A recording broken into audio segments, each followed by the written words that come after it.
యెహోవా, నన్ను బాధించువారు ఎంతో విస్తరించి ఉన్నారు.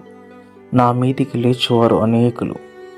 దేవుని వలన అతనికి రక్షణ ఏమీయూ దొరకదని నన్ను గురించి చెప్పువారు అనేకులు. యెహోవా, నీవే నాకు కేడముగాను, నీవే నాకు అతిశయాస్పదముగాను, నా తల ఎత్తువాడుగాను ఉన్నావు. ఎలుగెత్తి నేను యెహోవాకు మొరపెట్టినప్పుడు ఆయన తన పరిశుద్ధ పర్వతము నుండి నాకు ఉత్తరమిచ్చెను. యెహోవా నాకు ఆధారము కావున నేను పండుకొని నిద్రపోయి మేలుకొందును. 10,000 మంది దండెత్తి నా మీదికి వచ్చి మోహరించినను నేను భయపడను. యెహోవా, లెమ్ము. నా దేవా, నన్ను రక్షింపుము. నా శత్రువులందరినీ దవడ ఎముక మీద కొట్టువాడవు నీవే. దుష్టుల పళ్ళు విరగ్గొట్టువాడవు నీవే. రక్షణ యెహోవాది. నీ ప్రజల మీదికి నీ ఆశీర్వాదం వచ్చునుగాక. ఆమేన్.